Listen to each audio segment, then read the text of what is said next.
Sir ನಾಳೆ court case ಇದೆ issue ಮಾಡ್ತಾ ಇದ್ದಾರೆ ಸರ್, ರಾಜ್ಯಪಾಲರಿಗೂ ದೂರ ಕೊಡ್ತಾರೆ. ನೋಡಿ, ಅದು ಕಾನೂನು ಪ್ರಕಾರ ಮಾಡಿದ್ದೀವಿ. ಅವ್ರಿಗೆ ಟ್ರಸ್ಟಿಗೆ 5 ಎಕರೆ ಜಮೀನು ಕೊಟ್ಟಿದ್ದೀವಿ, ದುಡ್ಡು ತಗೊಂಡು ಕೊಟ್ಟಿದ್ದೀವಿ. ಗೊತ್ತಾಯ್ತಾ? ಅದು ಕಾನೂನು ಪ್ರಕಾರ ಮಾಡಿರೋದ್ರಿಂದ ಅದನ್ನ ಇಶ್ಯೂ ಮಾಡಬೇಕನ್ನಂತ ಅಗತ್ಯ ಇಲ್ಲ. ಹಾಗಾದ್ರೆ ಇವ್ರ ಕಾಲದಲ್ಲಿ ಚಾಣಕ್ಯ ಯೂನಿವರ್ಸಿಟಿಗೆಲ್ಲ ಜಮೀನು ಕೊಟ್ಬಿಟ್ಟು 100 ಎಕರೆ ಕೊಟ್ಟರಲ್ರಿ. ಬೇರೆ ಬೇರೆ ಟ್ರಸ್ಟ್ಗಳಿಗೆಲ್ಲ RSS ಟ್ರಸ್ಟ್ಗಳಿಗೆಲ್ಲ ಕೊಟ್ಟರಲ್ಲ, ಅದಕ್ಕೇನು ಹೇಳ್ತಾರೆ? ನಾವು ಇದನ್ನ ಕಾನೂನು ಪ್ರಕಾರವಾಗಿ ಕೊಟ್ಟಿದ್ದೀವಿ. ಸರ್ ನಾಳೆ ಕೋರ್ಟ್ ಕೇಸ್ ಇದೆ ಇಶ್ಯೂ ಮಾಡ್ತಾ ಇದ್ದಾರೆ ಸರ್, ರಾಜ್ಯಪಾಲರಿಗೂ ದೂರ ಕೊಡ್ತಾರೆ. ನೋಡಿ, ಅದು ಕಾನೂನು ಪ್ರಕಾರ ಮಾಡಿದ್ದೀವಿ. ಅವ್ರಿಗೆ ಟ್ರಸ್ಟಿಗೆ 5 ಎಕರೆ ಜಮೀನು ಕೊಟ್ಟಿದ್ದೀವಿ, ದುಡ್ಡು ತಗೊಂಡು ಕೊಟ್ಟಿದ್ದೀವಿ.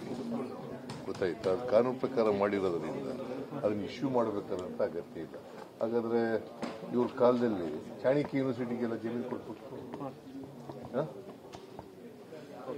100 ಎಕರೆ ಕೊಟ್ಟರಲ್ರಿ. ಬೇರೆ ಬೇರೆ ಟ್ರಸ್ಟ್ಗಳಿಗೆಲ್ಲ RSS ಟ್ರಸ್ಟ್ಗಳಿಗೆಲ್ಲ ಕೊಟ್ಟರಲ್ಲ, ಅದಕ್ಕೇನು ಹೇಳ್ತಾರೆ? ನಾವು ಇದನ್ನ ಕಾನೂನು ಪ್ರಕಾರವಾಗಿ ಕೊಟ್ಟಿದ್ದೀವಿ. ಸರ್ ನಾಳೆ ಕೋರ್ಟ್ ಕೇಸ್ ಇದೆ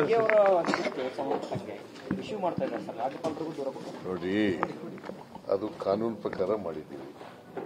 ಅವ್ರಿಗೆ ಟ್ರಸ್ಟಿಗೆ 5 ಎಕರೆ ಜಮೀನು ಕೊಟ್ಟಿದ್ದೀವಿ, ದುಡ್ಡು ತಗೊಂಡು ಕೊಟ್ಟಿದ್ದೀವಿ.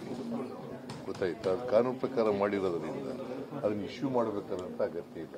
ಹಾಗಾದ್ರೆ ಇವ್ರ ಕಾಲದಲ್ಲಿ ಚಾಣಕ್ಯ ಯೂನಿವರ್ಸಿಟಿಗೆಲ್ಲ ಜಮೀನು ಕೊಟ್ಬಿಟ್ಟು 100 ಎಕರೆ ಕೊಟ್ಟರಲ್ರಿ. ಬೇರೆ ಬೇರೆ ಟ್ರಸ್ಟ್ಗಳಿಗೆಲ್ಲ RSS ಟ್ರಸ್ಟ್ಗಳಿಗೆಲ್ಲ ಕೊಟ್ಟರಲ್ಲ, ಅದಕ್ಕೇನು ಹೇಳ್ತಾರೆ? ನಾವು ಇದನ್ನ ಕಾನೂನು ಪ್ರಕಾರವಾಗಿ ಕೊಟ್ಟಿದ್ದೀವಿ.